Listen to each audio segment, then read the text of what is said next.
আসসালামু আলাইকুম। 12 অক্টোবর 2012 তারিখ প্রাইমারি শিক্ষক নিয়োগ পরীক্ষার প্রধান শিক্ষক পদে হয়ে যাওয়া নিয়োগ পরীক্ষার প্রশ্ন সমাধানটি দেখার জন্য আপনাকে স্বাগতম জানাচ্ছি। প্রাইমারি শিক্ষক নিয়োগ পরীক্ষার জন্য যদি আপনি প্রস্তুতি নিয়ে থাকেন তাহলে আজকের এই টিউটোরিয়ালটি আপনার জন্য খুবই গুরুত্বপূর্ণ। তাহলে শুরু থেকে শেষ পর্যন্ত দেখুন। আর মাই ক্লাসরুম চ্যানেলটি যদি এখনও সাবস্ক্রাইব করে না থাকেন তাহলে প্লিজ সাবস্ক্রাইব করে নিন।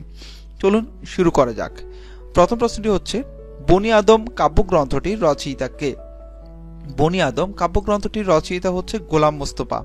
হাসনা হেনা, সাহারা, কিশোর, কাব্যকাহিনী তার আরও কয়েকটি উল্লেখযোগ্য কাব্যগ্রন্থ। তাহলে বনি আদম কাব্যগ্রন্থটির রচয়িতা হচ্ছে গোলাম মোস্তফা। দ্বিতীয় প্রশ্নটি হচ্ছে, হাজার বছর ধরে উপন্যাসটি কার রচনা? এখানে চারটি অপশন রয়েছে: ফজল শাহাবুদ্দিন, শঙ্কর, আনিস চৌধুরী, জহির রায়হান। হাজার বছর ধরে এই যে উপন্যাসটি, এটির রচনা করেছেন জহির রায়হান। এটি একটি কালজয়ী সামাজিক উপন্যাস। তার মানে হাজার বছর ধরে উপন্যাসটি হচ্ছে সামাজিক উপন্যাস। এর উল্লেখযোগ্য চরিত্র হচ্ছে বুড়ো মকবুল, টুনি, মন্টু, আবুল, গনু মোল্লা, হালিমা। এখন ধরেন প্রশ্ন আসতে পারে, গনু মোল্লা কোন উপন্যাসটির চরিত্র? তখন হবে হাজার বছর ধরে। সুতরাং সবকিছুই খুব ভালো করে দেখবেন এবং খুব মনোযোগের সাথে টিউটোরিয়ালটি দেখবেন। তাহলে হাজার বছর ধরে উপন্যাসটি কার রচনা? এটি হচ্ছে জহির রায়হানের রচনা। রমনা পার্কে নাটকটি কে রচনা করেছেন? রমনা পার্কে নাটকটি নীলিমা ইব্রাহিমের একটি উল্লেখযোগ্য নাটক। রমনা পার্কে 2-2-4, যে অরণ্যে আলো নেই, এগুলি হচ্ছে নীলিমা ইব্রাহিমের উল্লেখযোগ্য নাটক। তাহলে রমনা পার্কে নাটকটি রচনা করেছেন নীলিমা ইব্রাহিম। নিচের কোনটি কর্মধারয় সমাস? যিনি রাজা তিনি ঋষি, রাজর্ষি, এটি হচ্ছে কর্মধারয় সমাস। যেখানে বিশেষণ বা বিশেষণ ভাবাপন্ন পদের সাথে বিশেষ্য বা বিশেষ্য ভাবাপন্ন পদের সমাস হয় এবং পরপদের অর্থই প্রধান রূপে প্রতীয়মান হয়, তাকে কর্মধারয় সমাস বলে। সেই হিসাবে এখানে রাজর্ষি হচ্ছে কর্মধারয় সমাস। তৎপুরুষ সমাসে কোন পদ প্রধান? তৎপুরুষ কর্মধারয় এবং দ্বিগু সমাসে পরপদ হচ্ছে প্রধান। দ্বন্দ্ব সমাসে উভয় পদ প্রধান এবং অব্যয়ীভাব সমাসে পূর্বপদ হচ্ছে প্রধান। তাহলে তৎপুরুষ সমাসে কোন পদ প্রধান? পরপদ হচ্ছে প্রধান। ধন হইতে সুখ হয় না বাক্যে নিম্নরেখ শব্দটি কোন কারকে কোন বিভক্তি? ক্রিয়া হতে বা কোথা থেকে দিয়ে প্রশ্ন করলে এর উত্তরে অপাদান কারক পাওয়া যায়। ধন হইতে সুখ হয় না, যেমন কোথা হইতে সুখ হয় না, এখানে ধন হইতে সুখ হয় না, তাই এটি অপাদান কারক। আর হইতে বিভক্তি থাকে, এটি পঞ্চমী বিভক্তি। তার মানে ধন হইতে সুখ হয় না, এটি হচ্ছে অপাদানে পঞ্চমী। আজকে নগদ কালকে ধার বাক্যে নিম্নরেখ শব্দটি, অর্থাৎ আজকে এখানে নিম্নরেখ, এই আজকে শব্দটি কোন কারকে কোন বিভক্তি? আজকে শব্দটি হচ্ছে অধিকরণে দ্বিতীয়া, অধিকরণে দ্বিতীয়া। কোনটি শুদ্ধ বানান? এখানে শুদ্ধ বানান হচ্ছে ডি অপশনটি সঠিক, গণনা। গণনা লিখতে গ মূর্ধন্য দন্তন্যায়কান্না, গণনা। নিচে আরেকটি শুদ্ধ বানান রয়েছে কৃষিজীবী। কৃষিজীবী বানানটি হচ্ছে কৃষি লিখতে কৃ মূর্ধন্য স্বরস্বীকার, বর্গীয় দীর্ঘিকার এবং ব দীর্ঘিকার, অর্থাৎ দুটি দীর্ঘিকার একটি রস্বীকার, কৃষিজীবী। তারপরে হচ্ছে বাতাসের সমার্থক শব্দ নয়। এখানে বাতাসের সমার্থক শব্দ হচ্ছে পবন, অনিল, বায়ু, হাওয়া প্রভৃতি। তার মানে বাতাসের সমর্থক শব্দ নয় এখানে প্রসূন। অনুগ্রহ এর বিপরীতার্থক শব্দ কোনটি? অনুগ্রহ এর বিপরীতার্থক শব্দ হচ্ছে নিগ্রহ, এই অপশনটি সঠিক। এরকম আরো কিছু বিপরীতার্থক শব্দ দেখি আমরা: অনুগ্রহ, নিগ্রহ, দয়া, নিষ্ঠুরতা, দান, গ্রহণ, বন্ধন, মুক্তি। কোন বাগধারাটি স্বতন্ত্র অর্থে প্রকাশিত? আদায় কাঁচ কলায়, সাপে নেউলে, দা কুমড়া। এই যে তিনটি বাগধারা রয়েছে, আদায় কাঁচ কলা, সাপে নেউলে, দা কুমড়া, এই তিনটি বাগধারার অর্থই হচ্ছে শত্রুতা বা ভীষণ শত্রুতা। আর সাতেও না পাঁচেও না, এটি একটি স্বতন্ত্র বাগধারা, মানে এটা বাকি তিনটি থেকে আলাদা। তারপরে রয়েছে তাসের ঘর, এর অর্থ কি? তাসের ঘর এর অর্থ হচ্ছে ক্ষণস্থায়ী, সি অপশনটি সঠিক। আশ্চর্যের সন্ধি বিচ্ছেদ কি? আশ্চর্যের সন্ধি বিচ্ছেদ প্রশ্নের উত্তরে ছিল না। আশ্চর্য হচ্ছে নিপাতনে সিদ্ধ সন্ধি, আশ্চর্যের সন্ধিবিচ্ছেদ হবে আ যোগ চর্য, আশ্চর্য। তারপরে হচ্ছে ডাকের কাঠি বাগধারার অর্থ কি? ডাকের কাঠি বাগধারার অর্থ হচ্ছে তোষামুদে, এই অপশনটি সঠিক, বা মোসাহেব। ঢাকের কাঠির একটি অর্থ তোষামুদে, আরেকটি হচ্ছে মোসাহেব। এলোপাতাড়ি মানে হচ্ছে বিশৃঙ্খলা। কাঁচা পয়সা হচ্ছে নগদ অর্থ উপার্জন। কথার কথা হচ্ছে গুরুত্বহীন কথা। আরো কিছু গুরুত্বপূর্ণ বাগধারা দেখলাম, তাহলে বাগধারাগুলো আরেকবার দেখি, একটু মনোযোগ দিয়ে দেখবেন। ঢাকের কাঠি হচ্ছে তোষামুদে বা মোসাহেব, তার মানে ঢাকের কাঠি এই প্রশ্নের জন্য এই অপশনটি সঠিক। এলোপাতাড়ি হচ্ছে বিশৃঙ্খলা, কাঁচা পয়সা হচ্ছে নগদ উপার্জন, কথার কথা হচ্ছে গুরুত্বহীন কথা। 16 নম্বর প্রশ্নটি হচ্ছে you are not amenable dash reason.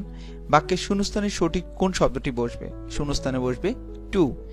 You are not amenable to reason. এখানে অ্যামিনেবল টু অর্থ হচ্ছে বাধ্য, কৈফিয়ত দিতে বাধ্য, সহজে অভিভূত, নমনীয় বা এখতিয়ারভুক্ত। If we had a boat we dash the river. বাক্যের শূন্যস্থানে কি বসবে? If we had a boat we dash the river.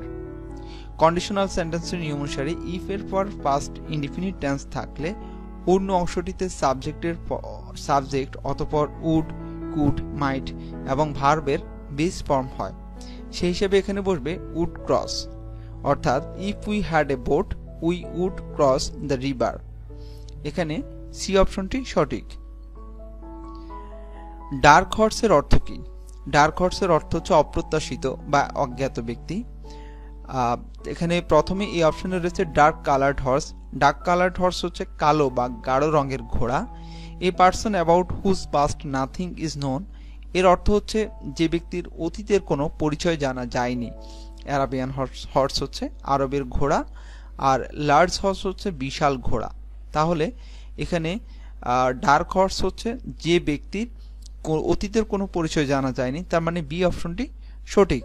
A person about whose past nothing is known. পরের প্রশ্নটি হচ্ছে ট্রুথ অ্যান্ড টেল এর অর্থ কি? ট্রুথ অ্যান্ড টেল এর অর্থ হচ্ছে পুরোপুরি বা পরিপূর্ণভাবে। এখানে এই অপশনে রয়েছে বিউটিফুল, যার অর্থ সুন্দর, প্রিসাইজ, যার অর্থ সুনির্দিষ্ট বা যথাযথ, আর ইনকমপ্লিটলি অর্থ হচ্ছে অসম্পূর্ণভাবে, কমপ্লিটলি অর্থ পরিপূর্ণভাবে বা পুরোপুরি।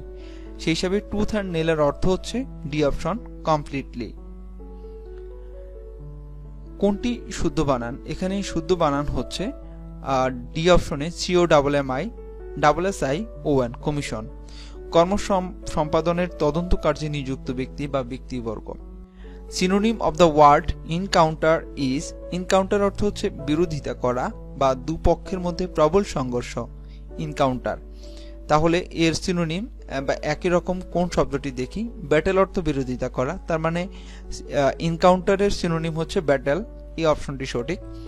ব্যাটেলের আরো কিছু অর্থ রয়েছে, যেমন বলা যায় যুদ্ধ করা, দুপক্ষের মধ্যে প্রবল সংঘর্ষ। পার্ট, বি অপশনে রয়েছে পার্ট, যার অংশ রয়েছে, যার অর্থ হচ্ছে অংশ। হারমোনি, সংহতি, ঐক্য বা মতের মিল। কনকর্ড শব্দের অর্থ ঐক্য বা মতের মিল। তাহলে এখানে এনকাউন্টারের সিনোনিম হচ্ছে ব্যাটেল। 22 নম্বর প্রশ্নটি হচ্ছে antonym of the word doctrine is.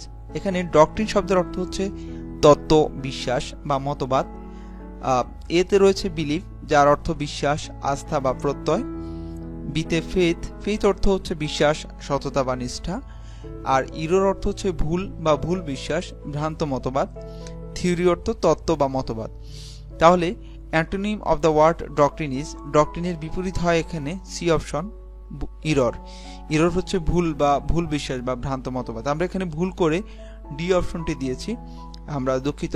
এখানে ডক্ট্রিনের বিপরীত শব্দ যেহেতু, সেটা হবে ইরর, সি অপশনটি সঠিক। তারপরের প্রশ্নটি হচ্ছে কোন বানানটি শুদ্ধ?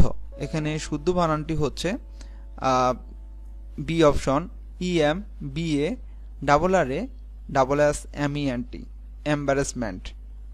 এম্বারাসমেন্ট শব্দের অর্থ হচ্ছে বিব্রত অবস্থা বা বিভ্রান্তি। 24 নম্বরের নিচে 4টি বাক্য দেওয়া রয়েছে, সেখান থেকে শুদ্ধ যে বাক্যটি সেটি সিলেক্ট করতে বলা হয়েছে।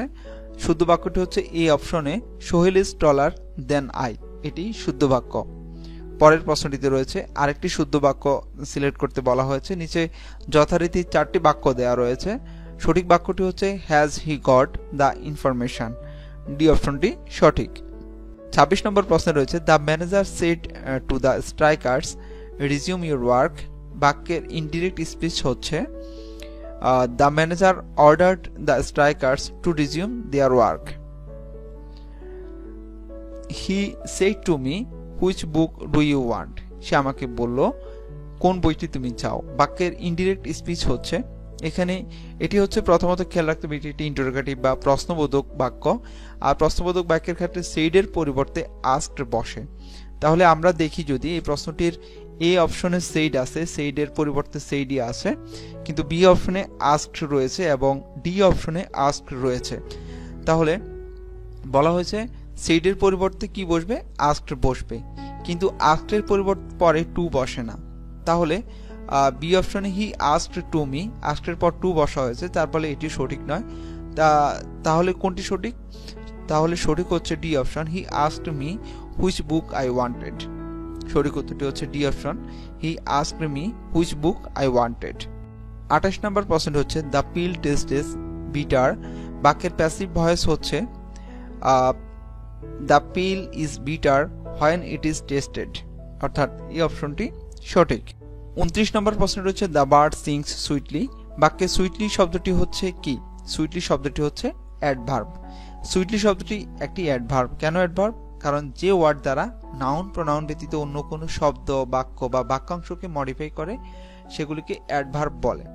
এখানে পাখিটি মিষ্টি করে গান গায়, গান গাওয়াটা হচ্ছে এখানে ভার্ব, আর কিভাবে গান গায়, মিষ্টি করে গান গায়। তাই এখানে এই যে মিষ্টি করে সুইটলি, এটি হচ্ছে ভার্বকে মডিফাই করেছে, তাই এটি একটি অ্যাডভার্ব। তারপরে হচ্ছে মাদার লাভস মি। বাক্যে লাভস শব্দটি কিসের উদাহরণ?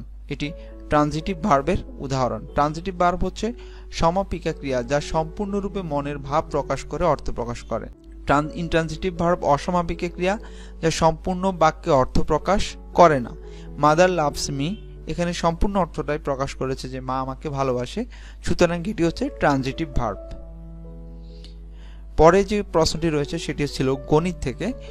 কোন ত্রিভুজের তিনটি বাহুকে একইভাবে বর্ধিত করলে উৎপন্ন বহিস্থ কোণ তিনটির সমষ্টি কত? তিনটি বাহুকে একইভাবে বর্ধিত করলে উৎপন্ন কোণ হয় 120 ডিগ্রি, তাহলে তার সমষ্টি হচ্ছে 120। যেহেতু তিনটি বাহুকে বর্ধিত করা হচ্ছে 120 যোগ 120 যোগ 120 মোট মিলে 360 ডিগ্রি, অর্থাৎ কোন ত্রিভুজের তিনটি বাহুকে একইভাবে বর্ধিত করলে উৎপন্ন বহিস্থ কোণ তিনটি সমষ্টি হবে 360 ডিগ্রি। সি অপশনটি সঠিক। পরের প্রশ্নটি হচ্ছে একটি সমকোণী ত্রিভুজের সমকোণ সংলগ্ন বাহুদ্বয় যথাক্রমে 3 ও 4 সেন্টিমিটার হলে এর অতিভুজের মান কত? এর অতিভুজের মানটা চাওয়া হয়েছে। এখানে আমরা পিথাগোরাসের উপপাদ্যের যে একটা সূত্র রয়েছে, অতিভুজ স্কয়ার সমান ভূমি স্কয়ার প্লাস লম্ব স্কয়ার। তাহলে এখানে অতিভুজ কি বলা হয়েছে, একটি সমকোণ ত্রিভুজের সমকোণ সংলগ্ন বাহুদ্বয় যথাক্রমে 3 ও 4 সেন্টিমিটার। তাহলে ভূমি হচ্ছে 4 সেন্টিমিটার এবং লম্ব হচ্ছে 3 সেন্টিমিটার।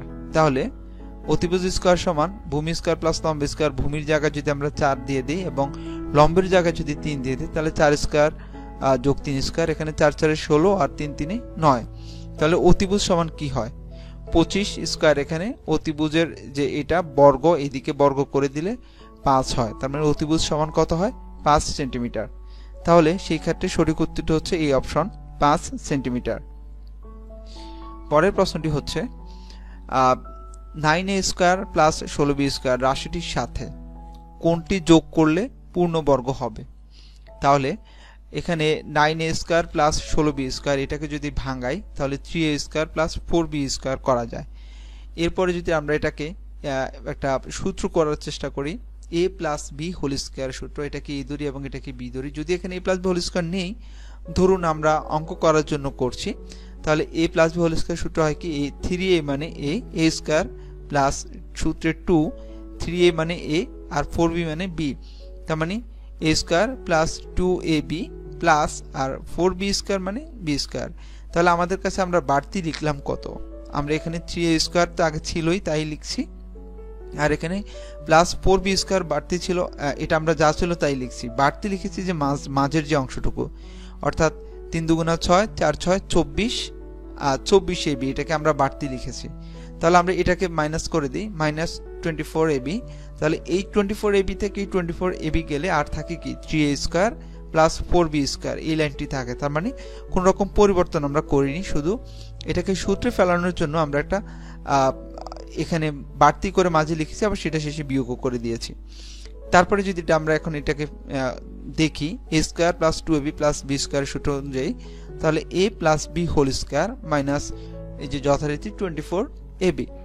তাহলে রাশিটির সাথে 24 এবি যোগ করতে হবে। এখানে বলা হয়েছে কি 9a square plus 16b square রাশিটির সাথে কোনটি যোগ করলে পূর্ণবর্গ হবে, এটির সাথে যদি আমরা 24 এবি যোগ করি, অর্থাৎ বি অপশনটি সঠিক। 24 এবি যোগ করলে এটি পূর্ণবর্গ হবে। তারপরের প্রশ্নটি হচ্ছে 1 ডজন আম 60 টাকায় ক্রয় করে হালি কত টাকায় বিক্রয় করলে 10% লাভ হবে। অর্থাৎ 12টির ক্রয় মূল্য হচ্ছে 60 টাকা। তাহলে 12টির ক্রয় মূল্য 60 টাকা হলে একটির কত, আর 4টির ক্রয় মূল্য কত, অর্থাৎ এক হালির ক্রয় মূল্য কত। এখানে 12টির ক্রয় মূল্য যদি 60 টাকা, একটির মূল্য আরো কম, তাই এখানে ভাগ করে দেখানো হয়েছে, আর 4টির মূল্য আরো একটু বেশি হবে, তো এটা গুণ করে দেখানো হয়েছে। এটা যদি আমরা 5 দেয়া 12কে কাটি, 5 12 60, 4 5 20 হবে এখানে। এবার বলা হচ্ছে 10% লাভ হবে। তাহলে 10% লাভে ক্রয় মূল্য 100 টাকা হলে বিক্রয় মূল্য কত, 110 টাকা। ক্রয় মূল্য 1 টাকা হলে বিক্রয় মূল্য হবে 110/100 টাকা, এবং ক্রয় মূল্যের এখানে আমরা বের করেছি যে 4টি, অর্থাৎ এক হালির ক্রয় মূল্য কত, 20 টাকা। তাহলে ক্রয় মূল্য 20 টাকা হলে বিক্রয় মূল্য কত হবে, 110 গুণন 20 ভাগ যথারীতি নিচের এই 100 100। এটাকে আমরা যদি ভাগ করি, তাহলে 5 20 100 আর 5 22 110 সমান সমান হবে কত, 22 টাকা। সুতরাং সঠিক উত্তর হচ্ছে এই অপশন সঠিক, 22 টাকা। পরের প্রশ্নটি হচ্ছে একজন দালাল দুটি পুরনো গাড়ি প্রত্যেকটি 39,100 টাকায় বিক্রি করেন। দুইটি গাড়ি প্রত্যেকটি তিনি বিক্রি করেন 39,100 টাকায়। প্রথমটিতে তার 15% লাভ হয়। প্রথম গাড়িটিতে 15% লাভ হয়, কিন্তু দুঃখের বিষয় দ্বিতীয়টিতে তার 7.5% ক্ষতি হয়। মোটের উপর তার কত টাকা লাভ হয়? তাহলে দুটি গাড়ি তিনি সেম রেটে সেল করছেন, অর্থাৎ 39,100 টাকায়, কিন্তু এই ক্ষেত্রে প্রথমটিতে 15% লাভ হলেও দ্বিতীয়টিতে 7.5% ক্ষতি হয়। মোটের উপর তার কত টাকা লাভ হয়? তাহলে আমরা দেখি 15% লাভে এখানে আমরা যেটা বের করার চেষ্টা করছি, 15% লাভে বিক্রি মূল্য 100 যোগ 15, অর্থাৎ ক্রয় মূল্য যদি 100 টাকা হয়, বিক্রি মূল্য 100 যোগ 15 115 টাকা। বিক্রি মূল্য 115 টাকা হলে ক্রয় মূল্য কত, 100 টাকা। আর বিক্রি মূল্য ওই যে 39,100 টাকা হলে ক্রয় মূল্য কত, তাহলে 100 গুণন 39,100 আর ভাগ হবে যথারীতি 115 টাকা। তাহলে মোট টাকা আসে 34,000 টাকা। গাড়িটির বিক্রি মূল্য হচ্ছে 34,000 টাকা। আচ্ছা, 7% ক্ষতিতে, এবার হচ্ছে 7.5% ক্ষতিতে বিক্রি মূল্য কত হয়? এখানে বিক্রি মূল্য 100, সেখান থেকে ক্ষতি হয়েছে 7.5, তার মানে থাকে হচ্ছে 92.5 টাকা। 92.5 টাকা হলে ক্রয় মূল্য কত, 100 টাকা। বিক্রি মূল্য যখন 92.5 টাকা, তখন ক্রয় মূল্য কত, 100 টাকা। বিক্রি মূল্য 39,100 টাকা হলে ক্রয় মূল্য কি হবে? তাহলে হবে 100 গুণন 39,100 এবং যথারীতি 92.5 দ্বারা ভাগ করলে এটা আসবে আপনার। এখন গাড়ির মোট বিক্রি মূল্য কত, 39,100 যোগ দুটি গাড়ি তিনি 39,100 টাকা সেল করেন, তার মানে 39,100 যোগ 39,100 সমান হচ্ছে 78,200 টাকা। উনি মোট বিক্রয় করেন 78,200 টাকা। তিনি ক্রয় করেন কত টাকা? একটি গাড়ি ক্রয় করেন হচ্ছে 34,000 টাকায়, এবং অন্য গাড়িটি ক্রয় করেন হচ্ছে 42,270 টাকা। তার মানে 76,200, মোট হচ্ছে তিনি ক্রয় করেন 76,270 টাকার, কিন্তু আমরা দেখি উনি বিক্রি করেন 78,200 টাকা। তার মানে ওনার লাভ হয়েছে। তাহলে লাভ হয় কত? 78,200 থেকে আমরা এই 76,270.27 এটা বিয়োগ করব। বিয়োগ করলে যেটা দাঁড়াবে সেটা হচ্ছে 1,929.73 টাকা। তাহলে সি অপশনটি সঠিক, 1,929.73 টাকা। তারপরে 38 নম্বর যে প্রশ্নটি রয়েছে সেটি একটু ক্রিটিক্যাল। 15টি ভেড়ার মূল্য 5টি গরুর মূল্যের সমান। এখানেই মূলত বোঝার বিষয় আছে। 15টি ভেড়ার যা মূল্য, 5টি গরুর তাই মূল্য। এখন বলা হচ্ছে দুইটি গরুর মূল্য 3,000 টাকা হলে 6টি ভেড়ার মূল্য কত? তাহলে দুইটি গরুর মূল্য 3,000 টাকা হলে 5টি গরুর মূল্য কত? 5টি গরুর মূল্য দাঁড়াবে 7,500 টাকা। ঠিক আছে, তাহলে 5টি গরুর মূল্য যা আর 15টি ভেড়ার মূল্য কিন্তু তাই। তার মানে 15টি ভেড়ার মূল্য হচ্ছে 7,500 টাকা। 15টি ভেড়ার মূল্য যদি 7,500 টাকা হয় তাহলে 6টি ভেড়ার মূল্য কত হবে? এটা হবে 7,500 গুণন 6 ভাগ করতে হবে 15 দিয়ে, আর এটা করলে আপনার জন্য আসবে 3,000 টাকা। তার মানে ডি অপশনটি সঠিক, 3,000 টাকা। 40 নম্বর প্রশ্নটি হচ্ছে বর্তমানে পিতার বয়স পুত্রের বয়সের 5 গুণ।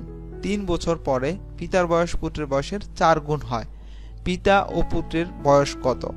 এখানে পিতার বয়স হবে 45 বছর এবং পুত্রের বয়স হবে 9 বছর। 15 জন ছাত্রের বয়সের গড় 29 বছর। তাদের মধ্যে 2 জন ছাত্রের বয়সের গড় 55 বছর। বাকি 13 জনের বয়সের গড় কত হবে? বাকি 13 জনের বয়সের গড় হবে 25 বছর। আমরা যদি এখানে একটু দেখে নিই, প্রথমে বলা হচ্ছে 15 জন ছাত্রের বয়সের গড় হচ্ছে 29 বছর। তাহলে 15 জন ছাত্রের মোট বয়স হচ্ছে কত? 29 গুণন 15 যা দাঁড়ায় সেটা হচ্ছে 435 বছর। এবারে বলা হচ্ছে 2 জনের মোট বয়স হচ্ছে কত? তাদের মধ্যে 2 জনের মোট বয়স হচ্ছে 55 বছর। তার মানে এই 2 জনের মোট বয়স কত? এই 2 জনের মোট বয়স 55 গুণন 2 110 বছর। তাহলে বাকি 13 জনের চাওয়া হয়েছে। এখানে বাকি 15 জন থেকে 2 জন গেলে বাকি থাকে কত? 13। তাহলে 13 জনের মোট বয়স হচ্ছে 325 বছর। অর্থাৎ 15 জনের বয়স হচ্ছে 435 বছর, সেখানে 2 জনের একটু এলোমেলো, সেই 2 জনেরটা বাদ দিলে আর থাকে 13 জনের বয়স। তাহলে 13 জনের বয়স যদি হয় 325 বছর, একজনের বয়স কত হবে? এটাকে 13 দিয়ে ভাগ করলেই পাওয়া যাবে 25 বছর, অর্থাৎ একজনের বয়সের হবে 25 বছর। পরের প্রশ্নটি হচ্ছে 480 জন পরীক্ষার্থীর মধ্যে 288 জন পাশ করলে শতকরা কতজন পাশ করলো? প্রশ্নটি হচ্ছে 480 জনে পাশ করে 288 জন, 480 জনে পাশ করে 288 জন, তাহলে 100 জনে পাশ করে কত? 100 জনে পাশ করবে 288 গুণন 100 ভাগ দিতে হবে 480 দ্বারা, এবং উত্তরটি হবে 60 জন, অর্থাৎ 60%। বি অপশনটি সঠিক। এবারে বলা হয়েছে কোন হরমোনের অভাবে ডায়াবেটিস রোগ হয়? এটা হচ্ছে ইনসুলিনের অভাবে ডায়াবেটিস রোগ হয়। দূষিত বাতাসের কোন গ্যাসটি মানবদেহে রক্তের অক্সিজেন পরিবহন ক্ষমতা খর্ব করে? সেটা হচ্ছে B option, carbon monoxide. Carbon বা কার্বন যৌগ বায়ুতে পোড়ালে কার্বন মনোক্সাইড উৎপন্ন হয়। এটি একটি বর্ণহীন, স্বাদহীন, অতি সামান্য গন্ধযুক্ত গ্যাস। এই গ্যাস বেশ বিষাক্ত, অর্থাৎ কার্বন মনোক্সাইড বেশ বিষাক্ত। শ্বাসের সাথে এই গ্যাস শরীরে অধিক পরিমাণে প্রবেশ করলে যন্ত্রণাহীন মৃত্যু ঘটে থাকে। এজন্য কার্বন মনোঅক্সাইডকে নীরব ঘাতক বলা হয়। তার মানে দূষিত বাতাসের কোন গ্যাসটি মানব দেহে রক্তের অক্সিজেন পরিবহন ক্ষমতা খর্ব করে? এর সঠিক উত্তরটা হচ্ছে কার্বন মনোঅক্সাইড। নিচের কোন উক্তিটি সঠিক? এখানে সঠিক উক্তি হচ্ছে বায়ু একটি মিশ্র পদার্থ। 2 বা ততোধিক মৌলিক বা যৌগিক পদার্থ যে কোনো অনুপাতে মিশালে যে পদার্থ উৎপন্ন হয় তার মধ্যে মিশ্রিত পদার্থগুলি নিজ নিজ ধর্ম বজায় রেখে অবস্থান করে তাকে মিশ্র পদার্থ বলে। সেক্ষেত্রে বায়ু একটি মিশ্র পদার্থ, কারণ বায়ুতে অক্সিজেন, নাইট্রোজেন প্রভৃতি উপাদান থাকে। তাহলে বায়ু একটি মিশ্র পদার্থ, এই উক্তিটি সঠিক। তামার সাথে নিচের কোনটি মিশালে পিতল হয়? পিতল সাধারণত 67% তামা এবং 33% দস্তা থাকে। তাহলে পিতলে কি থাকে? 67% তামা এবং 33% দস্তা থাকে। তামার সাথে টিন মিশালে কাঁসা হয়। তাহলে আমাদেরকে প্রশ্ন করা হয়েছে তামার সাথে কোনটি মিশালে পিতল হয়? তামার সাথে দস্তা মিশালে পিতল হয়। তার মানে কোন মাধ্যমে শব্দের গতি সবচেয়ে বেশি? লোহায় হচ্ছে শব্দের গতি সবচেয়ে বেশি। পরের প্রশ্নটি হচ্ছে কাজ করার সামর্থ্যকে কি বলে? কাজ করার সামর্থ্যকে শক্তি বলে, আর শক্তির একক হচ্ছে জুল। অপরদিকে কোনো ব্যক্তি বা বস্তুর কাজ করার হারকে ক্ষমতা বলে। কাজ করার সামর্থ্যকে শক্তি বলে, আর কাজ করার যে হার তাকে বলা হয় ক্ষমতা। বল হচ্ছে যা স্থির বস্তুর উপর ক্রিয়া করে তাকে গতিশীল করে, বা গতিশীল বস্তুর উপর ক্রিয়া করে তাকে আরো গতিশীল করে, তাকে বল বলে। অর্কিড কি ধরনের উদ্ভিদ? অর্কিড হচ্ছে পরাশ্রয়ী উদ্ভিদ। তারপরে কম্পিউটার কে আবিষ্কার করেন? প্রথম ইলেকট্রনিক কম্পিউটার মার্ক 1 এর প্রধান প্রকৌশলী ছিলেন হাওয়ার্ড এইকিন। তার মানে প্রথম কম্পিউটারের নাম হচ্ছে, ইলেকট্রনিক কম্পিউটারের নাম হচ্ছে মার্ক 1 এবং এর প্রধান প্রকৌশলী বা ইঞ্জিনিয়ার ছিলেন হাওয়ার্ড এইকিন। তাহলে কম্পিউটার কে আবিষ্কার করেন? Howard Aiken. কম্পিউটারের হার্ডওয়্যারের মধ্যে কয়টি অংশ থাকে? কম্পিউটারের হার্ডওয়্যারে প্রধানত তিনটি অংশ থাকে। একটি হচ্ছে ইনপুট ইউনিট, দ্বিতীয়টি হচ্ছে কেন্দ্রীয় প্রক্রিয়াকরণ ইউনিট এবং তৃতীয়টি হচ্ছে আউটপুট ইউনিট। তাহলে কম্পিউটারের হার্ডওয়্যারের মধ্যে কয়টি অংশ থাকে? সেখানে থাকে তিনটি অংশ এবং সি অপশনটি সঠিক। পরের প্রশ্নটি হচ্ছে সরকার রাষ্ট্র গঠনের কততম উপাদান? রাষ্ট্র গঠনের মূল উপাদান হচ্ছে চারটি। উপাদানগুলো হলো 1 নির্দিষ্ট ভূখণ্ড, 2 জনগণ, 3 হচ্ছে সরকার, 4 হচ্ছে সার্বভৌমত্ব। তাহলে সরকার হচ্ছে রাষ্ট্র গঠনের তৃতীয় উপাদান, অর্থাৎ ডি অপশনটি সঠিক। মুক্তিযুদ্ধে বীরত্বের জন্য কয়জনকে সর্বোচ্চ সম্মান বীরশ্রেষ্ঠ খেতাব দেওয়া হয়? 1973 সালের 15 ডিসেম্বর বীর মুক্তিযোদ্ধাদের মধ্যে 676 জনকে বিভিন্ন খেতাব প্রদান করা হয়। এই খেতাব প্রদান করা মোট 4টি ভাগে।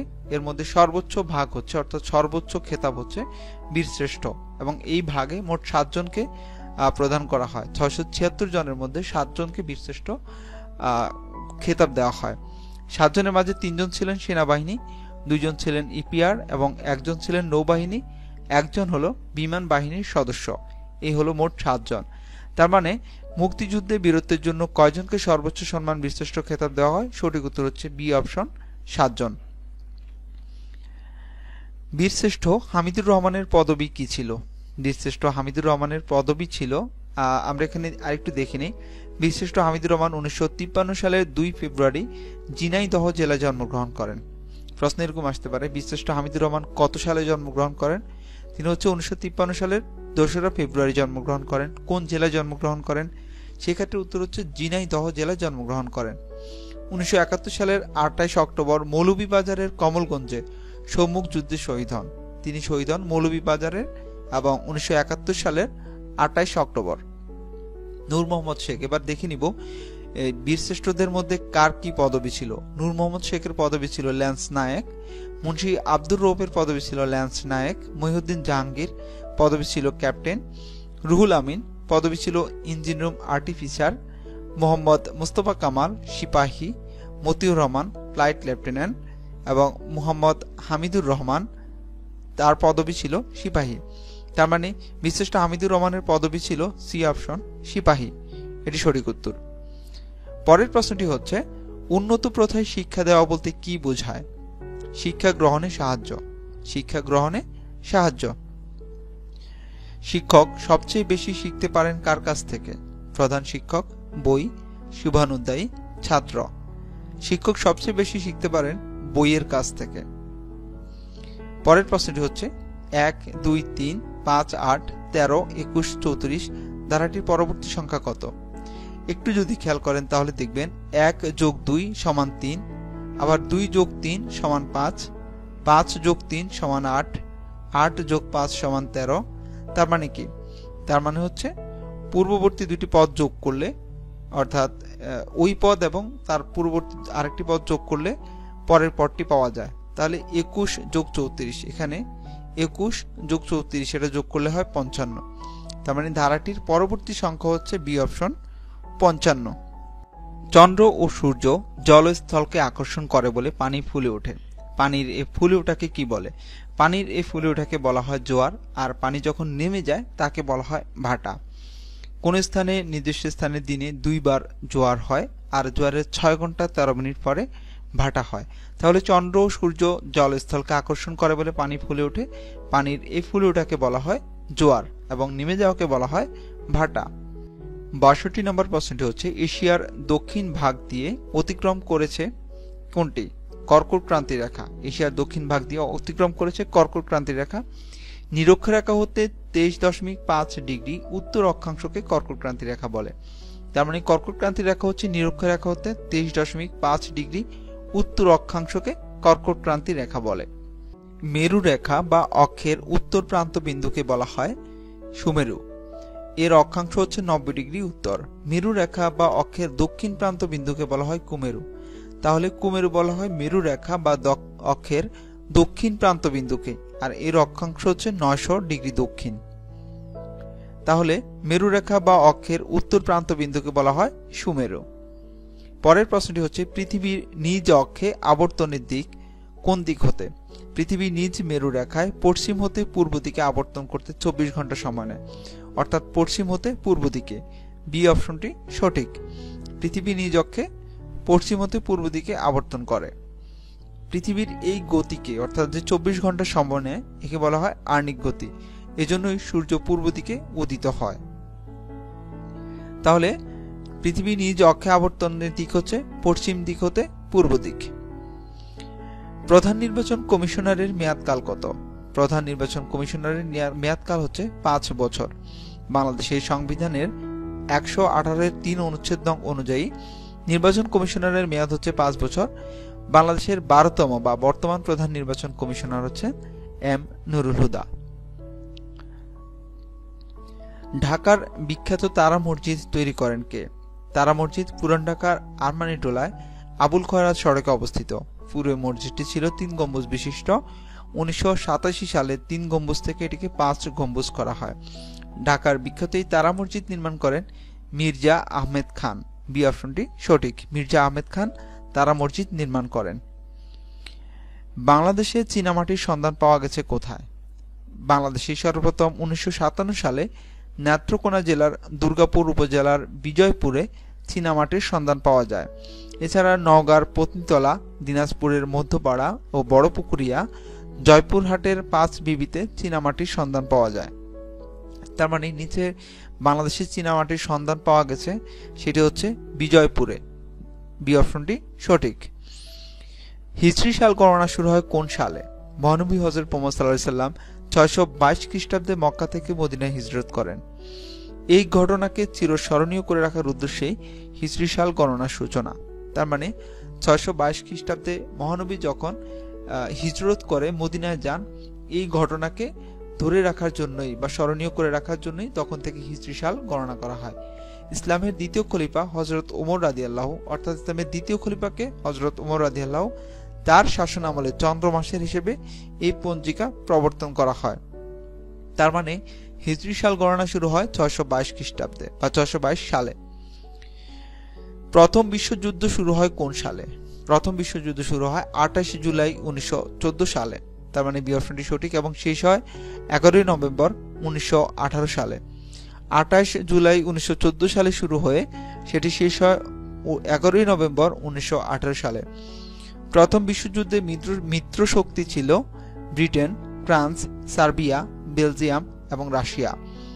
আর অক্ষ শক্তি ছিল জার্মানি, অস্ট্রিয়া, হাঙ্গেরি, তুরস্ক ও বুলগেরিয়া। দ্বিতীয় বিশ্বযুদ্ধের মেয়াদকাল ছিল 1939 থেকে 1945 সাল। তার মানে দ্বিতীয় বিশ্বযুদ্ধ শুরু হয় 1939 সালে এবং দ্বিতীয় বিশ্বযুদ্ধ শেষ হয় 1945 সালে। আমাদের এখনকার প্রশ্ন ছিল প্রথম বিশ্বযুদ্ধ শুরু হয় কোন সালে? সঠিক উত্তরটি হচ্ছে 1914 সালে। যুক্তরাষ্ট্রের স্বাধীনতা সংগ্রামের নায়ক কে? যুক্তরাষ্ট্রের স্বাধীনতা সংগ্রামের নায়ক হচ্ছে জর্জ ওয়াশিংটন। 71 নম্বর প্রশ্নটি হচ্ছে ধ্রুবতারা দেখা যায় কোন গোলার্ধে? ধ্রুবতারা দেখা যায় উত্তর গোলার্ধে। পৃথিবীর উত্তর মেরু অক্ষ বরাবর দৃশ্যমান তারা ধ্রুবতারা নামে পরিচিত। তার মানে ধ্রুবতারা দেখা যায় উত্তর গোলার্ধে। রাত বাড়ার সাথে সাথে আকাশের দৃশ্যমান সকল তারা তাদের অবস্থান পরিবর্তন করে, শুধুমাত্র ধ্রুবতারাই মোটামুটি একই স্থানে দৃশ্যত থাকে। তাহলে ধ্রুবতারার অবস্থান হচ্ছে উত্তর গোলার্ধে। পরের প্রশ্নটি হচ্ছে উপগ্রহের সংখ্যা সবচেয়ে বেশি কোন গ্রহে? উপগ্রহের সংখ্যা সবচেয়ে বেশি বৃহস্পতিতে। 2018 সাল পর্যন্ত বৃহস্পতির উপগ্রহের সন্ধান পাওয়া যায় 79টি, যা অন্য যে কোনো গ্রহ থেকে বেশি। কে লাহোর প্রস্তাব উত্থাপন করেন? 23 মার্চ 1940 সালে লাহোর প্রস্তাব উত্থাপন করেন শেরেবাংলা একে ফজলুল হক। তার মানে বি অপশনটি সঠিক। লাহোর প্রস্তাব উত্থাপন করেন শেরেবাংলা একে ফজলুল হক। লাহোর প্রস্তাবের মূল দাবি ছিল মুসলিম সংখ্যাগরিষ্ঠ এলাকাসমূহে একাধিক স্বাধীন রাষ্ট্র গঠন করা। আর লাহোর প্রস্তাব উত্থাপন করেন, আবারও বলছি, শেরেবাংলা একে ফজলুল হক। ইসলামিক সম্মেলন বর্তমানে সহযোগিতা সংস্থার প্রধান কার্যালয় কোথায়? এটি ওআইসি এর পূর্ণরূপ হচ্ছে অর্গানাইজেশন অফ ইসলামিক কোঅপারেশন, সংক্ষেপে এটিকে বলা হয় ওআইসি। এটি গঠিত হয় 25 সেপ্টেম্বর 1969 সালে। আর ওআইসি এর সদর দপ্তর হচ্ছে জেদ্দা, সৌদি আরব। তার মানে এই অপশনটি সঠিক। ইসলামী সম্মেলন বা সহযোগিতা সংস্থার প্রধান কার্যালয় হচ্ছে জেদ্দা। আর ওআইসির প্রতিষ্ঠাকালীন সদস্য ছিল 30টি। বর্তমানে ওআইসির সদস্য সংখ্যা হচ্ছে 57টি।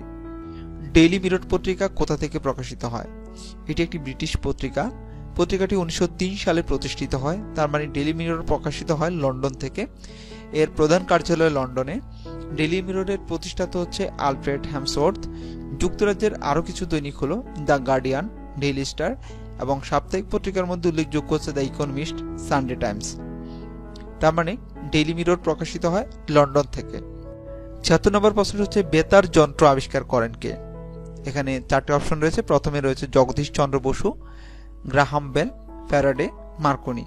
অনেকেই হয়তো ভুল করে প্রথমে জগদীশ চন্দ্র বসু দিয়ে দিতে পারেন। হ্যাঁ, এটা সত্য, কারণ বেতার যন্ত্রটি আবিষ্কার করেন জগদীশ চন্দ্র বসু, কিন্তু বই পুস্তকে সেই নামটি নেই, সেই নামটি রয়েছে মার্কনি। ইতালীয় উদ্ভাবক এবং প্রকৌশলী গুলিয়ালমো মার্কনি বেতার যন্ত্র আবিষ্কার করেন। 1909 সালে তিনি পদার্থে নোবেল পান। এই বিজ্ঞানী মার্কনি তিনি 1909 সালে পদার্থবিদ্যায় নোবেল পান। বাংলাদেশি বিজ্ঞানী জগদীশ চন্দ্র বসু প্রথম প্রমাণ করে দেখিয়েছিলেন উদ্ভিদের প্রাণ আছে।